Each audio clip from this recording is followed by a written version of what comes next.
Hello everyone, welcome back to my channel.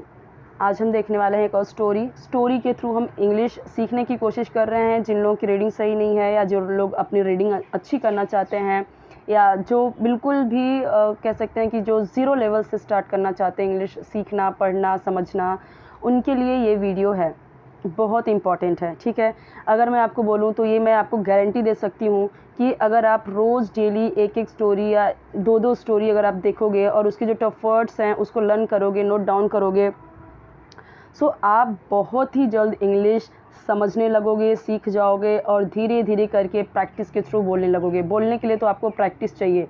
ठीक है, तो यहाँ पे जो ग्रामर है वो मैं आपको यहाँ पे बताते जाऊँगी और वर्ड टू वर्ड एक्सप्लेन करते जाऊँगी। मैंने ऑलरेडी लिख दिया है आंसर, क्योंकि आंसर मीन्स कि टफ वर्ड्स की मीनिंग मैंने हिंदी में लिख दिया है ताकि हमारा टाइम वेस्ट ना हो। वीडियो बनाते टाइम अगर मैं लिखूँगी तो थोड़ा सा टाइम वेस्टिंग हो जाएगा, इसके लिए मैंने ऑलरेडी लिख दिया है। जहाँ पे मुझे समझाना रहेगा एक्स्ट्रा वहाँ पे मैं समझाते जाऊँगी आपको, तो बहुत ही डिटेल में एक्सप्लेन करूँगी एक एक वर्ड का मतलब। Okay, so let's start.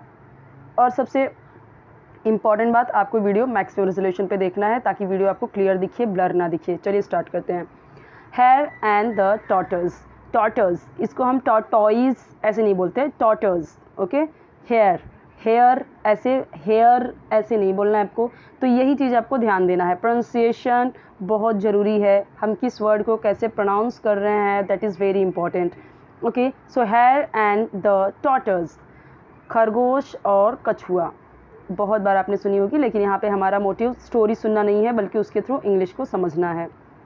ये सिंपल है, सबने सुनी है, सबको कहानी पता है, इसलिए मैं आपको यहाँ पे ये स्टोरी मैं ली हूँ आपको बताने के लिए। वंस, एक बार एक खरगोश था, roaming near a lake in a forest. एक बार एक खरगोश जंगल में एक झील के पास घूम रहा था। कैसे हमने किया, एक बार एक खरगोश एक जंगल में, क्योंकि इन का मतलब में, का मतलब एक, फॉरेस्ट का मतलब जंगल, तो आप देखिए सबके नीचे सबका आंसर लिखा हुआ है हिंदी में। एक बार एक खरगोश एक जंगल में एक झील के पास घूम रहा था। वॉज रोमिंग, वॉज का मतलब था हो गया, रोमिंग का मतलब घूम रहा। अब यहाँ पे एक जंगल नहीं बोलेंगे, जंगल में बोलेंगे तो भी चलेगा। अब इसलिए यहाँ पे दिया हुआ, का मतलब एक होता है, इसलिए यहाँ पे दिया हुआ, क्योंकि अब बहुत सारे जंगल में तो घूमेगा नहीं। हम मोस्टली बोलते हैं a book, a pen, she is writing a letter. वो हम इसलिए दिखाते हैं कि मतलब कि वो कोई एक काम कर रहा है। वहाँ पे हम एक को हिंदी में बोले ना बोले कोई ज़रूरत नहीं है। ठीक है, चलेगा फिर भी। तो मैंने कैसे बोला, एक बार एक खरगोश एक जंगल में एक झील के किनारे या एक झील के पास, किनारे नहीं होगा यहाँ पे, नियर यानी पास, घूम रहा था। Suddenly he saw a tortoise and mocked at him saying, hurry up you slow coach. तो अचानक उसने देखा एक टॉर्टोइज, एक कछुए को देखा। ठीक है, और मॉक्ड एट, मॉक्ड का मतलब होता है मजाक उड़ाना, मॉक का मतलब होता है मजाक उड़ाना, ईडी लग गया तो मजाक उड़ाते हुए, क्योंकि पास्ट में हो गया ना। Mocked at him, at him यानी ये टॉर्टोइज को बोल रहे हैं कि एट हिम, उस पे, ठीक है, उसका मजाक उड़ाते हुए कहा, सेइंग, तो टॉर्टोइज का मजाक उड़ाते हुए कहा, हरी अप, जल्दी करो। हम भी बोलते हैं ना normally, hurry up, hurry up, hurry up you slow coach, तुम धीमे कोच हो। यानी कि अब यहाँ पे कोच का मतलब क्या होता है, देखो कभी कभी क्या होता है कि इंग्लिश में दिया होता है वर्ड कुछ अलग ही और उसका मीनिंग कुछ और निकल के आता है। अब कोच का मतलब, एक तो कोच होता है जो कोच होते हैं, सिखाते हैं, जैसे क्रिकेट के कोच होते हैं, फुटबॉल के कोच होते हैं जो सिखाते हैं, प्रशिक्षक। एक कोच होता है जो बैलगाड़ी होती है, ठीक है, तो बैलगाड़ी में पीछे जो बैठने के लिए होती है, जिसमें लोग बैठते हैं, तो उसको हम गाड़ी बोलते हैं ना। तो यानी कि कोई गाड़ी थी, जैसे ट्रेन है तो बहुत तेज़ी से चलती है, कोई कोच है जो बहुत स्लो चलती है, तो उसने उसको क्या है, गाड़ी से कंपेयर किया कि यू स्लो कोच, तुम बहुत ही धीमी गाड़ी की तरह हो। Don't you find life very dull taking so long to cover a few yards. इसने क्या बोला, डोंट यू फाइंड, क्या तुम्हें नहीं लगता, क्या तुम्हें नहीं लगता, लाइफ वेरी डल, लाइफ बहुत डल है, डल यानी नीरस, और यहाँ पे देखो सबके यहाँ पे नीचे नीचे दिए गए हैं। टेकिंग सो लॉन्ग, इतना समय लगने वाला, टेकिंग सो लॉन्ग, इतना समय लगने वाला, टू कवर, कवर करने में, तय करने में, अ फ्यू यार्ड्स, कुछ गज तय करने में इतना टाइम लगाते हो, क्या तुम्हें लाइफ इतनी तुम्हें लाइफ बहुत नीरस नहीं लगती, बहुत डल नहीं लगती तुम्हें तुम्हारी लाइफ? तुम इतने तुम थोड़े से गज को यानी थोड़े से दूरी को इतना समय लगा के चलते हो, क्या तुम्हें इसकी वजह से लाइफ बहुत डल नहीं लगती? यानी कहने का मतलब यही है। ओके, सो एक चीज़ ध्यान दीजिए कि मैं आपको बार बार बोलती हूँ कि जो हिंदी वर्ड्स हैं उनको आपको इंग्लिश वर्ड से रिप्लेस करना है। यानी जैसे अब मुझे बोलना है यहाँ पे तय करना, तो मैं उसे कवर ही बोल दूँगी ना। तुम्हें इतनी दूरी कवर करने में कितना टाइम लगता है, ठीक है? तो इस तरीके से नॉर्मल बोल सकते हैं, लाइफ कितनी डल है यार, इस तरीके से बोलते हैं ना, लाइफ कितनी डल चल रही है, या फेस कितना डल दिख रहा है। तो डल ही हम बोलेंगे, नीरस क्यों बोलेंगे, ठीक है? क्योंकि बोलने के लिए हिंदी हमारी लैंग्वेज है तो उससे हम बोलेंगे, लेकिन यहाँ पे हमारा क्या मोटिव है कि इंग्लिश सीखना। उसके लिए आपको धीरे धीरे करके एक एक वर्ड, दो वर्ड, इस तरीके से अपने लैंग्वेज में उसको इन्वॉल्व करते जाना है और धीरे धीरे सेंटेंसेस पे भी ट्राई करना है। I could have run to the other side of the lake by now. Okay, I could have run यानी कि बोलता है कि मैं भाग सकता हूँ, ठीक है? मैं भाग सकता था दूसरी तरफ झील के, यहाँ पे है ना ऑफ द लेक, यानी झील के दूसरी तरफ। अब तक तो मैं दूसरी तरफ भाग सकता था, यानी दूसरी तरफ दौड़ सकता था, यानी वो स्लो चल रहा था। तो उसने क्या बोला कि इतने में, जितने में तुम स्लो चल रहे हो, I could have run to the other side of the lake, यानी झील के दूसरी तरफ तक दौड़ लेता, भाग लेता। अब तक तो बाय नाउ, अब तक तो मैं झील के दूसरी तरफ दौड़ लेता, भाग लेता, मतलब वहाँ पहुँच जाता। The tortoise felt teased and dared the hare to a race. Tortoise को फेल्ट यानी महसूस हुआ, टीज्ड यानी बोलते हैं ना टीज, बहुत टीज कर रहा है, छेड़ रहा है, ठीक है? मतलब किसी को तंग करना, टीज का मतलब छेड़ना, किसी को तंग करना, ठीक है? टांग खिंचाई करना, तो वो उसको वैसा फील हुआ। टीज का मतलब आप कई सारी चीज़ें समझ सकते हो इस तरीके से, किसी को छेड़ना, परेशान करना, या फिर टांग खिंचाई करना, या फिर मैंने क्या बोला जैसे कि ताने जैसे लगना, ठीक है? इस तरीके से टीज्ड एंड डेयर्ड यानी ललकारा, ठीक है?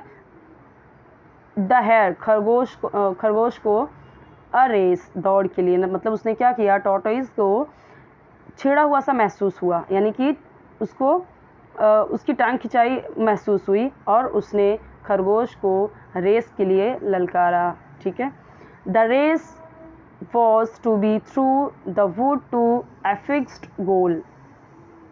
द रेस यानी जो रेस होनी थी, वॉज टू बी यानी होनी थी, through the wood to a fixed goal, एक लकड़ी थी, यानी कि ठीक है, यानी कि थ्रू द वुड का मतलब यहाँ पे जंगल से है, ठीक है? वुड का मतलब लकड़ी भी होता है, लेकिन यहाँ पे हम जंगल से समझ सकते हैं या फिर लकड़ी भी समझ सकते हैं। थ्रू द वुड लकड़ी के माध्यम से, अ फिक्स्ड गोल यानी निर्धारित लक्ष्य तक। जैसे मान लो कि यहाँ पे कोई लकड़ी है और यहाँ से लेके कोई उन्होंने गोल सेट किया कि भाई यहाँ तक आना है, इसी को बोला है क्या, अ फिक्स्ड गोल। अ फिक्स्ड गोल का मतलब ऑलरेडी लक्ष्य फिक्स कर देना, ठीक है? अ फिक्स्ड गोल, फिक्स का मतलब होता है, फिक्स मतलब तो पता ही है, फिक्स का मतलब फिक्स कर देना, निश्चित कर देना, निर्धारित कर देना। तो गोल यानी लक्ष्य, तो निर्धारित, लकड़ी के माध्यम से लेके, कोई एक लकड़ी है यहाँ पे, लकड़ी के माध्यम से लेके एक निर्धारित गोल तक रेस होनी थी। द हेयर एग्रीड लाफिंगली, तो खरगोश राज़ी हो गया हंसते हुए, तो हंसते हुए खरगोश राज़ी हो गया, मतलब एग्री हो गया, तो हंसते हुए खरगोश एग्री कर गया। इन अ फ्यू मिनट्स, कुछ ही मिनटों में, इन अ फ्यू मिनट्स यानी कुछ मिनटों में, कुछ ही मिनटों में, ही वॉज अवे, वह था दूर हो गया, ठीक है? Away and out of site, out of site हम यूज़ करते हैं, एक फ्रेज़ है, दृष्टि से ओझल हो जाना, नज़रों से ओझल हो जाना, नज़रों से दूर हो जाना, ठीक है? दिखाई न देना नज़रों के सामने, ठीक है? इतना दूर हो चला गया था। कुछ ही मिनटों में वह नज़रों से ओझल हो गया। What a funny race it is, अब यहाँ पे वो बोलता है वॉट अ यहाँ पे अलग है और फनी अलग है, यहाँ मिक्स हो गया, यहाँ पे प्रिंटिंग मिस्टेक है। What a funny race it is, कितनी फ़नी दौड़ है ये, कितनी फ़नी रेस है ये, बोलते ना what a funny movie it is, ऐसे हम बोलते हैं ना नॉर्मली, कोई अगर कॉमेडी मूवी रहती है तो हम बोलते हैं what a funny movie it is. तो इसी तरीके से उसने बोला कितनी अजीब दौड़ है। अब फ़नी का मतलब यहाँ पे मजाकिया या फिर एकदम से जैसे कि उसको हंसी आ जाए कि वो तो इतना स्लो स्लो चल रहा है और मैं इतना फास्ट, तो इसीलिए उसने क्या बोला, फ़नी है ये race. He said to himself. अब जैसे मैंने यहाँ पे आपको एक चीज़ पहले ध्यान दीजिए कि मैंने आपको ज़्यादातर मैं आपको एक सेंटेंस का दूसरा मीनिंग भी बता रही हूँ, दूसरा सेंटेंस बना के बता रही हूँ, ताकि आप इतने ही सेंटेंस में ना रह जाओ, आप खुद से भी सेंटेंसेस खुद से भी बनाओ। जैसे कि अब यहाँ पे हम देख रहे हैं कुछ चीज़ें, आप ऐसा नहीं कि सिर्फ इतना ही पढ़ के रह जाओ, आप उसके अलावा भी कुछ सेंटेंसेस खुद से बनाओ, प्रैक्टिस करो। He said to himself. अब यहाँ पे हिमसेल्फ की जगह पे अगर हर सेल्फ हो जाए, ठीक है, अब इसका मतलब क्या है, ही सेड टू हिमसेल्फ, उसने खुद से कहा। अगर मैंने बोला कि यहाँ पे आई लिख दिया और यहाँ पे माई सेल्फ हो जाएगा, मैं ये बार बार बताती हूँ, मैंने खुद से कहा, तब इसका मतलब हो जाएगा मैंने खुद से कहा। और अगर मैं यहाँ पे शी लिख दूँ, she said to herself, यहाँ पे हर सेल्फ हो जाए, ठीक है, ये तो उसने, ये लड़की के बारे में हो गया, शी उसके लिए यूज़ हो रहा है ना, she said to herself, उसने खुद से कहा। तो यहाँ पे चेंज क्या होगा, जब सब्जेक्ट आप चेंज कर रहे हो तो इसकी जगह पे ये जो खुद के लिए है ना, ये अपने खुद के लिए ये चेंज हो जाएगा। तो शी की जगह पे हर हो जाएगा, हर सेल्फ, आई की जगह पे माई सेल्फ, ओके, इट अगर रहेगा यहाँ पे इट, तो यहाँ पे इट सेल्फ हो जाएगा, इट सेल्फ। और अगर सब्जेक्ट आप चेंज करते हो, they said to themself, तब हो जाएगा themself, themself. I am already halfway through, उसने क्या बोला, उसने खुद से कहा आई एम ऑलरेडी, मैं हूँ पहले से ही, हाफ वे आधे रास्ते, थ्रू यानी तय कर चुका हूँ, मैं पहले से ही, मैं ऑलरेडी आधा रास्ता तो तय कर चुका हूँ, मैं ऑलरेडी हम अक्सर बोलते हैं ना, तो पहले से ही इसका मतलब। अगर किसी ने बोला कि आपने फॉर्म भरा क्या, तो हम बोल सकते ना, हाँ मैंने ऑलरेडी भर दिया है, ठीक है, इस तरीके से। But it is too cold, why not have a nap in the warm sunshine.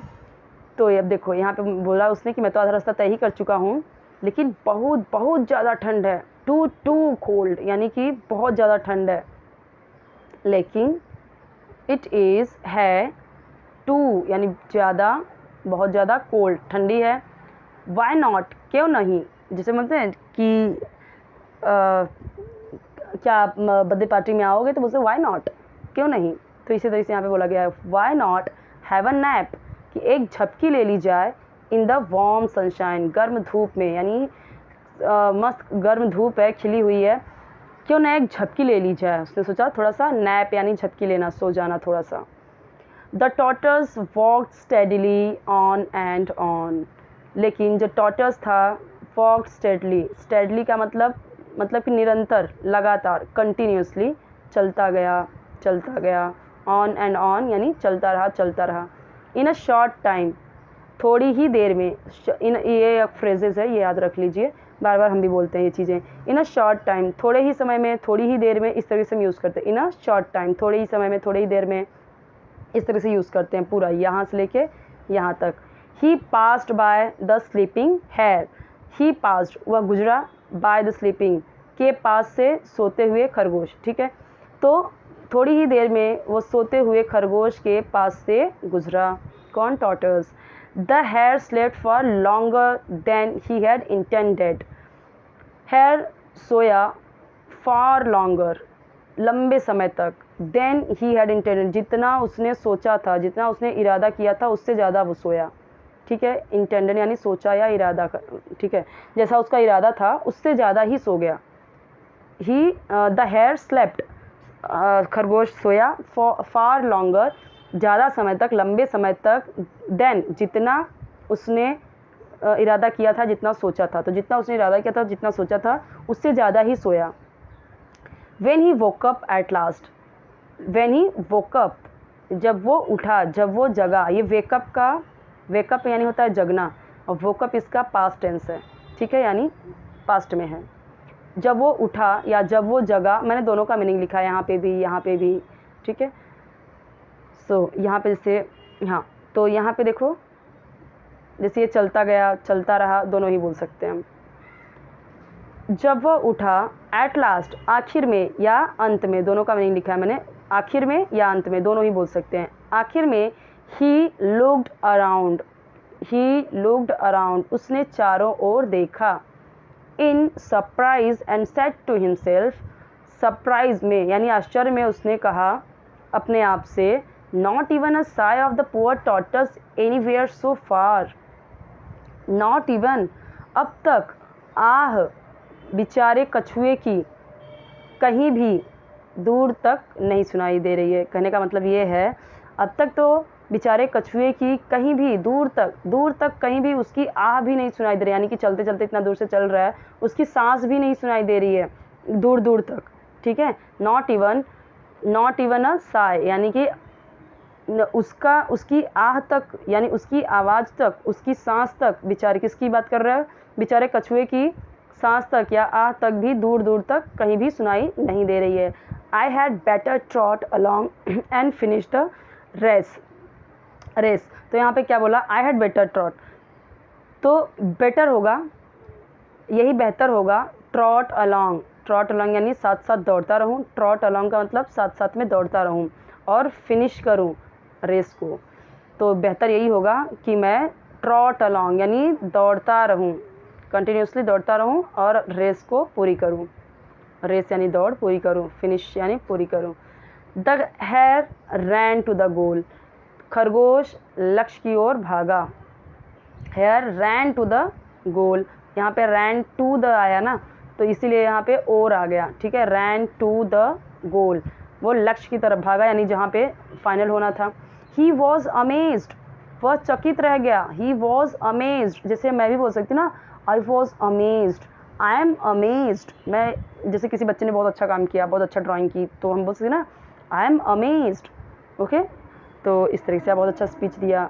सो या फिर हम बहुत पास्ट की बात कर रहे हैं तो आई was amazed, he was amazed, she was amazed, इस तरीके से यहाँ पे सब्जेक्ट यूज़ कर सकते हो अलग अलग, okay. I was amazed to see all the animals cheering the tortoise who had arrived just a minute earlier, वह चकित रह गया देखकर, टू सी यानी देखकर, सभी जानवरों को चीयरिंग यानी जय जयकार कर रहे। चीयरिंग का मतलब क्या होता है, चीयर अप बोलते हैं ना, चीयर अप करो, चीयरिंग करो, इसका मतलब होता है किसी का उत्साह बढ़ाना, किसी की प्रशंसा करना। तो यहाँ पे जय जयकार मैंने लिखा है, आप समझ सकते हो चीयरिंग का मतलब क्या होता है।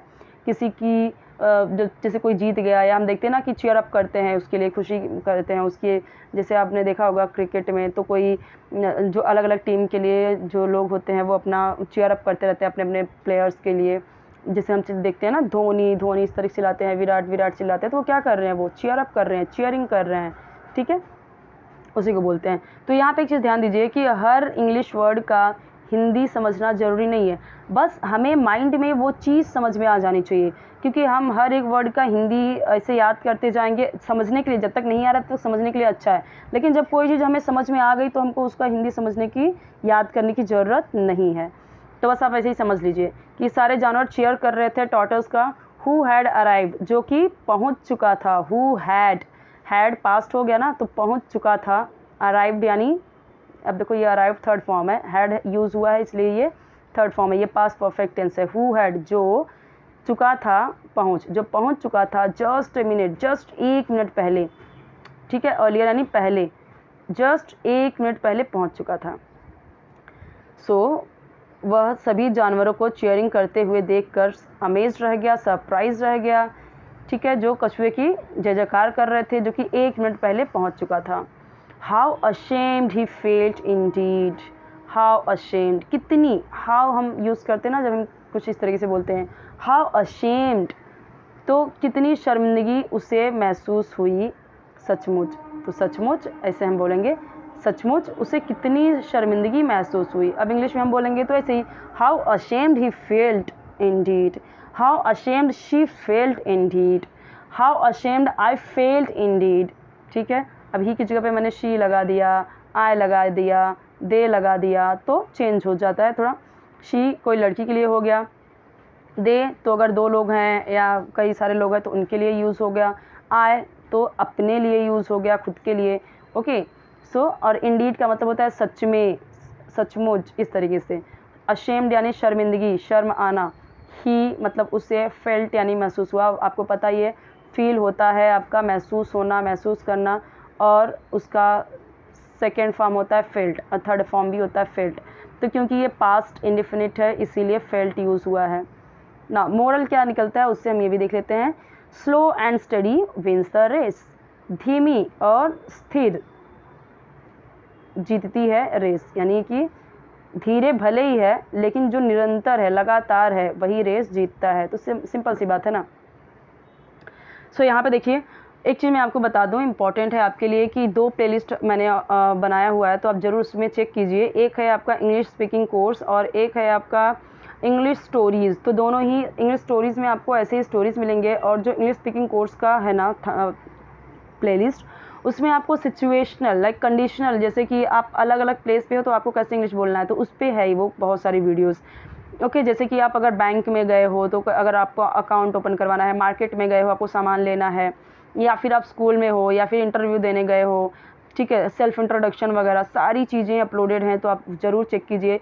और डेली कम से कम 2-2 3-3 वीडियो देखिए ताकि आपकी इंग्लिश जल्द से जल्द इंप्रूव हो। और मैंने जैसे कि बोला कि ये गारंटी है कि मैं पूरी कोशिश करूंगी कि आपको धीरे धीरे, बस आपको क्या करना है, बस बने रहना है। जैसे यहाँ पे मैं ग्रामर सिखाती हूँ तो बहुत सारे बच्चे बोर होते होंगे, लेकिन मैं आपको एक चीज़ बता दूँ, विदाउट ग्रामर ना आप इंग्लिश में कोई भी चीज़ लिख सकते हो ना पढ़ सकते हो, वो हो ही नहीं सकता, ठीक है ना। मतलब कि बिना ग्रामर के, अब जैसे यहाँ पे वॉज आ रहा है, इज़ आ रहा है, तो वो सब ग्रामर के ही पार्ट हैं। और इंग्लिश हमें पता है कि ये दूसरे की लैंग्वेज है, तो वो सीखने के लिए हमको उसका ग्रामर तो ज़रूरी है ना। तो ग्रामर मैं डिटेल से समझाऊँ उससे अच्छा है कि यहाँ पे थोड़ा थोड़ा थोड़ा थोड़ा थोड़ा थोड़ा करके हम पूरा सीखते जाएँ। और बोलने भर का, समझने भर का आप पहले धीरे धीरे समझ लो, फिर जैसे जैसे कॉन्फिडेंस आता जाएगा, आपको इंटरेस्ट आता जाएगा, आप खुद ही सीखने लगोगे, तो फिर मैं ग्रामर की भी सारी चीज़ें कवर कर दूँगी। वैसे ग्रामर की अलग से प्लेलिस्ट है, वो भी आप देख सकते हो, जो भी आपको चाहिए। हिंदी, इंग्लिश, मराठी, सारे के सारे राइटिंग स्किल वगैरह अपलोडेड हैं, आप देख सकते हो वो भी। ओके, और फर्स्ट स्टैंडर्ड से लेकर 12th स्टैंडर्ड तक सारे वीडियोज़ हैं, हर एक सब्जेक्ट के प्लेलिस्ट में अलग प्लेलिस्ट बने हुए हैं, ज़रूर चेक कीजिए। जो भी आपको वीडियो चाहिए, जो वीडियो नहीं बना हो या कोई ऐसा टॉपिक जो आपको नीड हो और नहीं है, तो आप कॉमेंट में बताइए, मिल जाएगा आपको।